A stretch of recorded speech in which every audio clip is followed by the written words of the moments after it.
Hi, I'm Ling and I do a lot of art and photography. After moving into this apartment, it kind of became a big studio space. I also just reread a journal entry from the first few weeks here, which said, I want to sit for as long as possible in this feeling of inspiration. It's a feeling I get when I place everything around the room, look through books, stretch and meditate. I'm excited to spend whole afternoons making absolutely anything. I want to keep a drawing on the table to add to any time. I want to start oil painting and Chinese brush painting. I want to make whole collections around a theme like the moon or memories. I love moving things out of the way to have friends around, and the best praise has been when people come over and say they feel calm or inspired to make something. I feel like I'm ready to approach life from the perspective of what I can give and make, worrying less about where something will go or what I will get out of it, and just enjoying the process. So a few years ago, I was really burnt out from working in a corporate job that I didn't enjoy at all, and I was feeling really stuck about what to do next.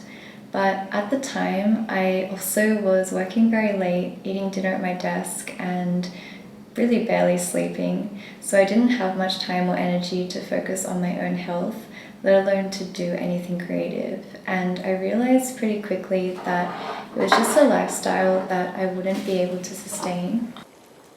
I'm still balancing other work alongside art and photography, but I finally have the energy that I want to give to them. And in some ways, setting up an art studio doesn't have that much to do with it, because in the end, this is also just our living room and where I'm spending the rest of my life as well. Everything that I'm making at the moment is just on 2 fold-up tables from Bunnings, and we also don't have a spare room, so I need to be able to pack everything up easily when I'm not using it.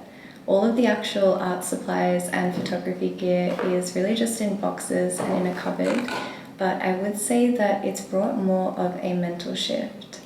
I think that any new idea needs a lot of space to grow, and sometimes that space needs to be made, even if it's through time rather than actually making physical space. Because to live creatively, you need to be able to sit with a feeling of curiosity for long enough to move past any worries that you have and really protect the time that you want to spend on something new. I used to wonder when I was feeling stuck if I should have just become an artist.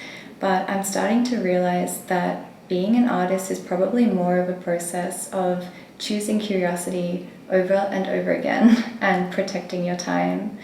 And when I first moved in, I had so many questions about what that time would look like, but I would love to share the entire process and how it's all unfolded up until now. The first few weeks were very rainy in this apartment, and it actually felt a bit clinical because there are these big steel frames around the winter garden.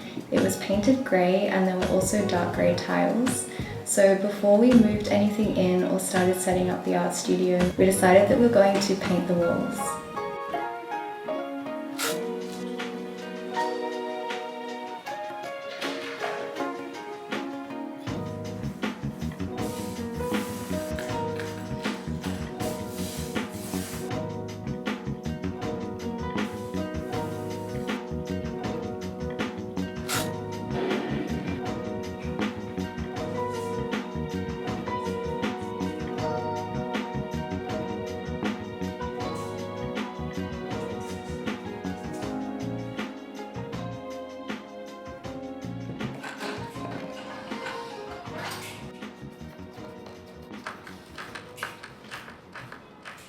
We've started to put up the first pieces of art around our home.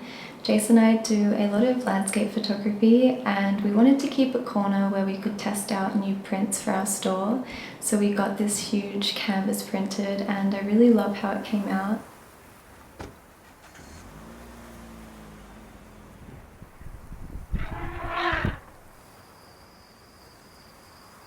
The second piece is this very big ink brush painting behind me, which is by an artist named YULI, and I can't tell you how strange it was to find him.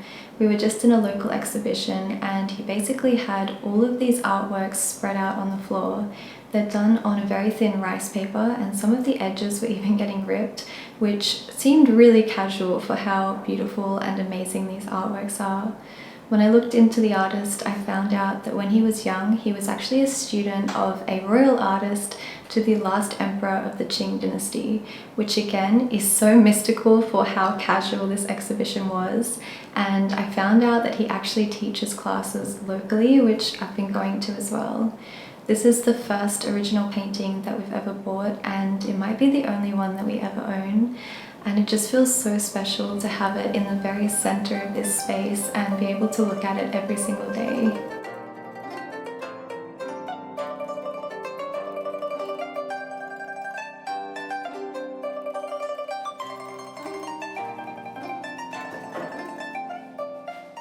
The only drawing of my own that we have to hang up is one that I did of my grandfather a few days after he passed away. And after that happened, I actually didn't draw for quite a few years. I think because he was always the first person that I'd show my drawings to, and he'd always send them on to all of his friends. It just felt really sad at the time to create anything and know that I wouldn't be able to share it with him. But I think putting this up in our place is probably a really good reminder that even though he can't see what I'm creating now, he really supported and appreciated everything that led to it.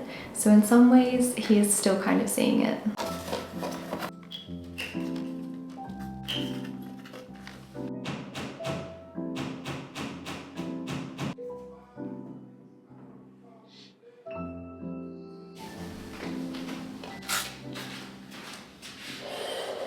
I feel like inspiration and creativity can come from so many different places. And one way that my grandpa tried to encourage it was by finding books that I might find interesting. Some are like art history books and others are these really beautifully illustrated poems that he loved to read.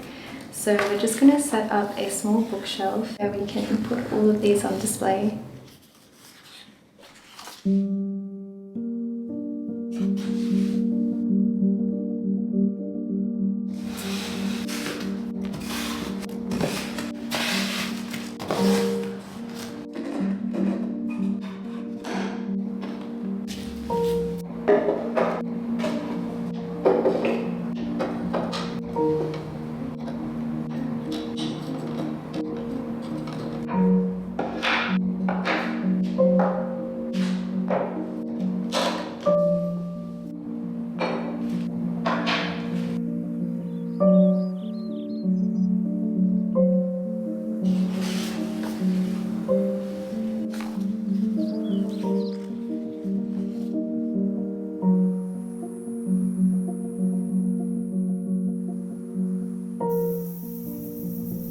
Over the last few years, I've mostly drawn portraits, but I'm so inspired by natural landscapes and started travel photography. My sister found the perfect combination of art and travel and gave us this book of woodblock prints by Hiroshige, which were used to promote tourism during the 1800s.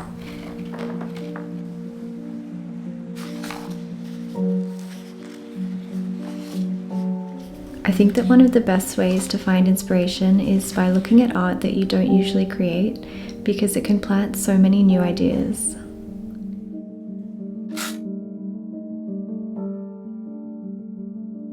I also wanted to show you a few handmade things around the apartment, like this moon vase, which our friend Sarah made. Moon vases have such a long and important history in Korea, and they were usually displayed in the main living area, so it's perfect for this studio and living room space. I actually can't believe that our friend made this, and I look at it every single day. It was also the perfect gift because Jason and I really tried to only bring in things that were intentional and lifelong. I know that everything that I own can last forever if it's properly valued and taken care of. So we've really tried to get less things that are more meaningful, and where we can, finding handmade things has been one of the biggest inspirations. Our friend Sarah also made these beautiful chopstick bowls, and I really love this green glaze that she used. It reminds me a lot of jade, which is something that's so sentimental to our families in China, and it's also a colour that I've spent a lot of time looking for when getting stamps made for my ink paintings.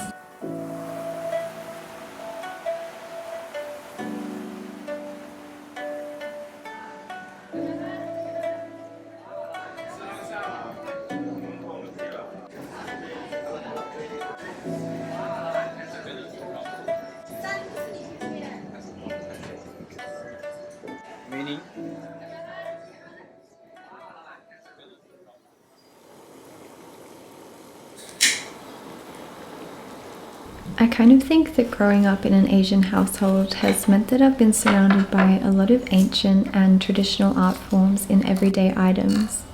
Even the way that tea or incense is made and prepared is so beautiful, and we always bring back a few things to use at home, like stamps, brushes, and ink. We have tea sets from both of our families, and even though things like this are so common in China, I'm always shocked by how delicate and intricate they are, and it feels like such a nice ritual to start every morning with something like this. I also always save old tea boxes because the prints are so nostalgic and beautiful, and I've actually noticed that my ink brush teacher uses things like old corn cans to wash his brushes in, which I've definitely started doing with tea boxes, and I also use them for all kinds of storage for my art supplies. We've found other handmade homewares from places like In Artisan, which use a lot of recycled materials, Robert Gordon, and Musubi KILN. Musubi KILN is incredible because they try to preserve a lot of traditional Japanese techniques in everyday objects, and my favorites of all time are these vases.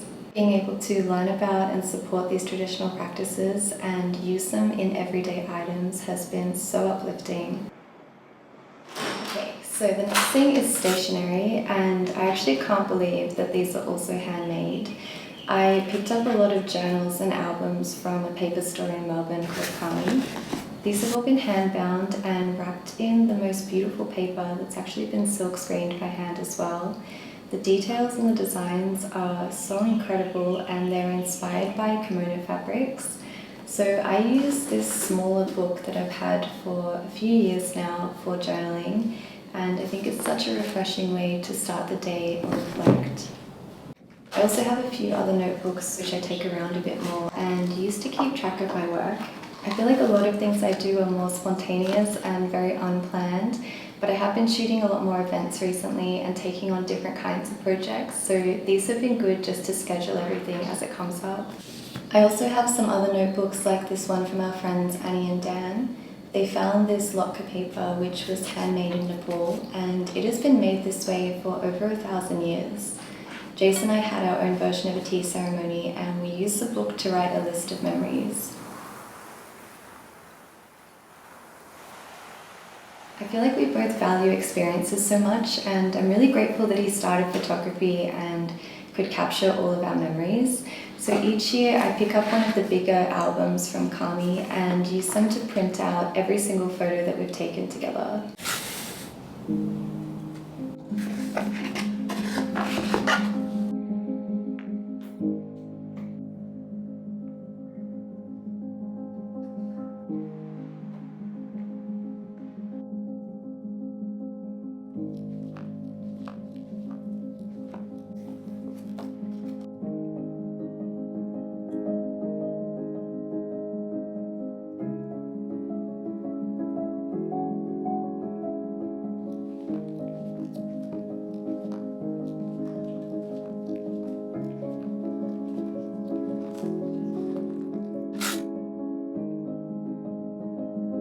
I also picked up a few of their blank books, which I'm going to use for a collection of drawings.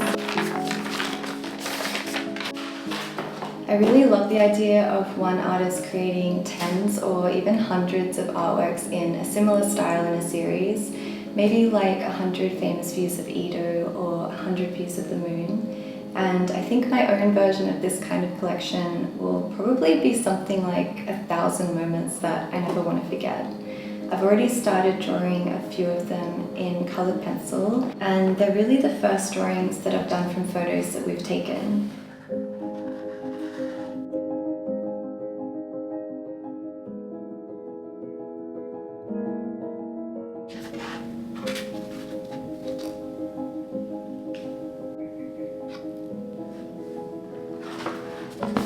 Until recently, I've actually only drawn portraits for other people, but now that I've started these, I keep thinking of new memories that I want to draw like this. And now that the living room is mostly set up, I can start sorting through all of the pencils and paper, and then we'll move on to all of the other art supplies.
For photography, a lot of my work is just on this laptop, and I'm so comfy editing basically anywhere around the apartment, but there is quite a bit of camera gear that I need to keep organized.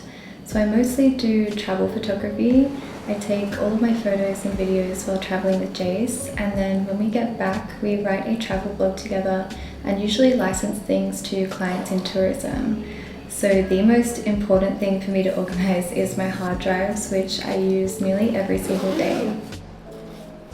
When we're home, we also shoot events and create content for brands. So I think I'm just going to have a bag packed which I can easily grab when we need to shoot an event during the week. And I'll put aside things like a flash, extra SD cards and batteries, a Polaroid camera and a portrait lens for shooting weddings.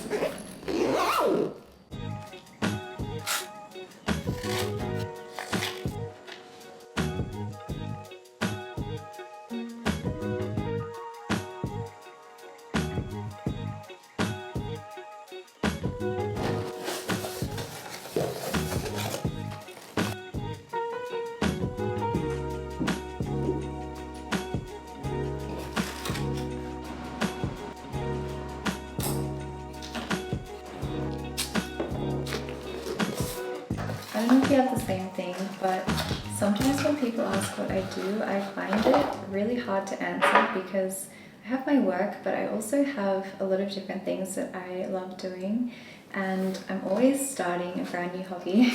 The most recent one has been making candles with Jace because I think we both love fragrances.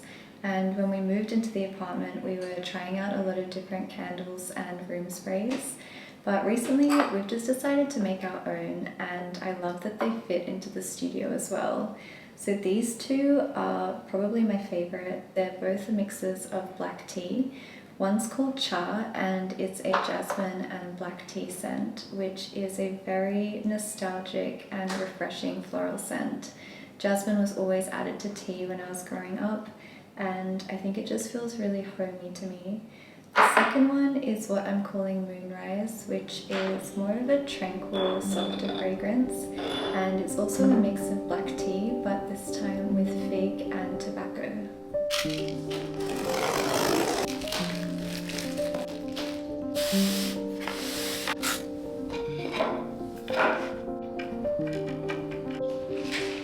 I set up an easel today and would love to try oil painting here.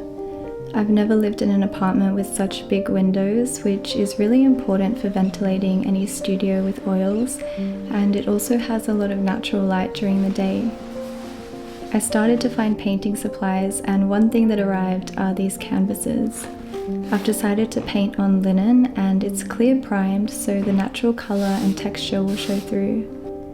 I have so many things planned for this, from paintings that remind me of Chinese silk screens to realistic landscapes, so it would be great if you could subscribe to this channel. And if you've made it this far into the video, thank you so much for spending this time here. I hope that you can find a bit more space for creativity in your day, even if it's just by clearing a table for it or giving a bit more weight to your ideas. It can be very easy to think about risks and focus on things that are stopping us from trying something new. So I think it's always a good time to pay extra attention to the things that inspire us and the people that uplift us.